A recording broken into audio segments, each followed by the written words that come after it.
G'day, Starlo here. I've got to admit that I absolutely love little 1000 size spinning reels, and I always have.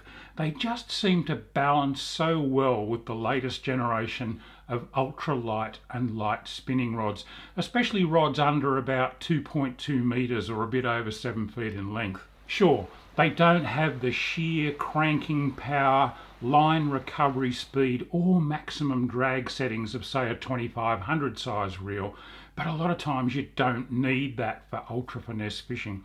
They are such sweet little reels, they balance so well with those rods, and let's face it, they make your fish look bigger in photos too. No, but seriously, I do love 1000 size reels. I'd love to know just how many rotations my two Stratic CI4 1000s have made over the last couple of years, and how many brim and flathead and whiting and bass and perch and trout and a whole bunch of other fish that they've caught.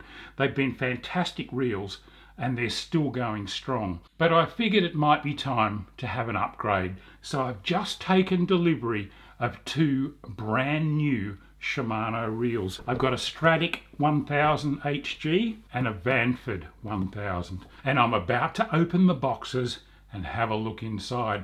These are both what I would class as mid-range priced reels. They're in the mid $300 range at the time that I made this video, and there's only about 20 or 30 bucks difference between the two. So let's have a look at them side by side and see how they stack up. The first thing to note when you buy these reels in the box is that this little sticky seal should not be broken. So let's start off by cutting it. All right, let's open the Stratic 1000 HG first and see what's inside the box. Firstly, there's some paperwork, including Shimano's 10-year reel warranty, which is pretty important.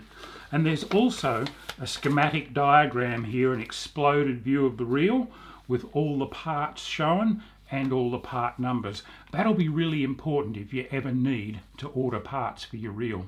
Next up, we've got the reel's handle in a plastic bag and a couple of other Ziploc bags, one of which holds these little shim washers or spacers that you can use behind the spool to alter the profile of the line load if you ever need to.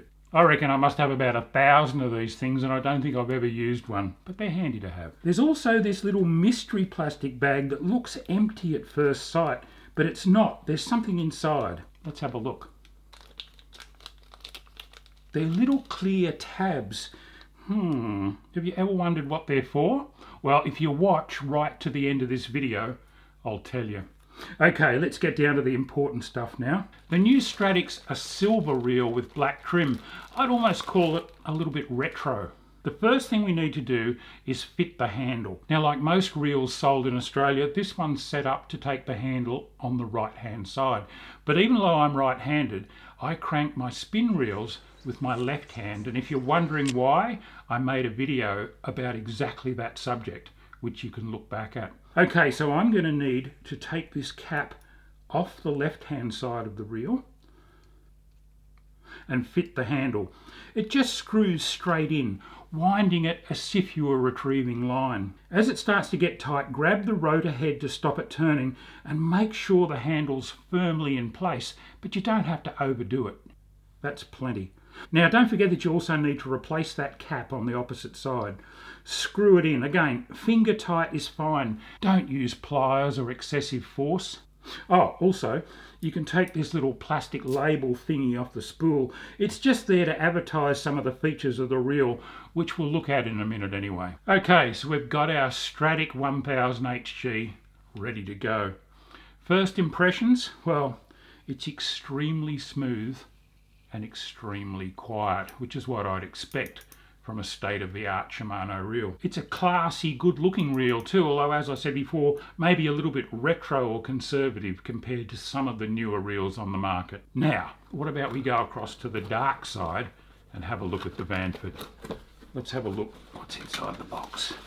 Once again, some paperwork, that all-important guarantee, and the exploded view schematics and parts list, which we'll put aside and definitely keep. And the handle in its own little bag. Seriously, does the world need any more plastic bags? And oh joy, more spacer washers for my collection. Another bag of those mystery clear tabs. Remember, I'm going to tell you what they're for at the end of the video.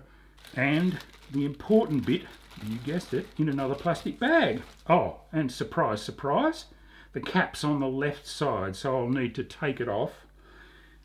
And it's a little bit tight. Jeez. Okay, got it. Off it comes, and I can now fit the handle to the left side where I like it. Same process as before. Crank it in firmly, then flip the reel over and refit that cap to the other side. Remove the sticker from the spool. And there we go, two beautiful 1000 size spin reels from Shimano. One looking a little bit retro and conservative, and the other one very new age and classy. At least that's the way I see them. All right, let's flip the boxes on their ends now and have a look at the stats for each reel. Shimano spell it all out here on the box, listing important info like gear ratios, 6.1 to 1, maximum drag pressure, 3 kilos, the weight of the reel, 185 grams, the number of bearings, 6 plus 1, that's 6 ball bearings and a roller bearing, and how much line the reel retrieves with each turn of the handle, 75 centimetres in this case. That's all really good stuff to know if we're making direct comparisons. Let's look at the Vanford stats now. Gear ratio, 5.1 to 1. Maximum drag pressure, also 3 kilos. Weight of the reel, 150 grams. Number of bearings, 7 plus 1. Line retrieve per handle turn, 64 centimetres. And some line capacity info. Sadly, none of it referring to braided line. So, how do they stack up so far? Well, the Vanford is lighter and a little bit slower than the Stratic and has one more set of bearings, but overall, not a big difference. Let's have a closer look at each reel individually now. Like I said, the Stratic's very solid, smooth, and a bit understated. It's quick and quiet. It's a real no-nonsense unit. By comparison, the Vanford's a bit flashier cosmetically. You can definitely see that it's meant to replace the CI4 Stratics that I've loved and used for so many years. It's also incredibly smooth and quiet, but again, as I said, that's what you'd expect from a reel in this price range from Shimano. I've got to be honest though, I can actually feel the weight difference between these two reels. There's a full 35 grams or a bit over an ounce of difference. Doesn't sound like a lot, but at this end of the weight scale, it actually does make a difference, especially when it comes to balancing up those ultralight outfits. Personally, I reckon the Vanford looks a little bit classier too, cosmetically, and I think it's going to match up better visually with some of the newer ranges of Shimano rods. The next thing I'll be doing is filling these two reels up with line, and I've decided to put fine braided line on both. I'm putting 6 pound Kairiki 8 on the Vanford and 4 pound Power Pro on the Stratic. Don't be confused though, that 6 pound Kairiki is actually skinnier than the 4 pound Power Pro. Go figure. Truth is, stated breaking strains on fishing lines don't really mean a heck of a lot. You need to look at the diameters. That 6 pound Kairiki is actually 0.06 millimeters in diameter, while the 4 pound Power Pro is 0.08 millimeters in diameter. Ever so slightly thicker than the 6 pound Kairiki, but there's not much in it. Before filling either of these reels with braid, I'll put about 15 meters or so of nylon monofilament on the spool first and then connect the braid to that. This stops the potential for the line load to slip on the spool in extreme weather conditions. It's a really good tip to know. Look, these are both superb reels and I can't wait to give them a go out on the water. I know they're both going to perform really well, but I'll have to admit that I'm already starting to slightly favour the Vanford just because of its appearance and its lighter weight. But we'll see if that initial impression holds up once I get out on the water and start catching a few fish on these. Oh, and I promised to tell you what those funny little clear tabs in that plastic bag were for, didn't I? Have you got any idea? I actually went on and Googled it, and you would not believe the range of opinions out there about what these things are for. Some people reckon they're for attaching your braided line to the reel. What? Others reckon they're for securing the loose end of the line load or for putting on the top of the reel to stop it abrading against the rod. Seriously, where do people get these ideas from? And the one that I liked best was a bloke that reckoned you stick them on your temples and it stops the 5G radio waves getting into your brain and letting the government take you over. I love that. You know what I reckon they're for? You peel them off, stick them on the foot of the reel and use a marker pen to write on there what breaking strain of line you put on and the date you did it. And then when you respool, you can peel them off and put another one on. I think I'm right. What do you reckon? Look, until next time, this is Starlo wishing you tight lines and happy fishing.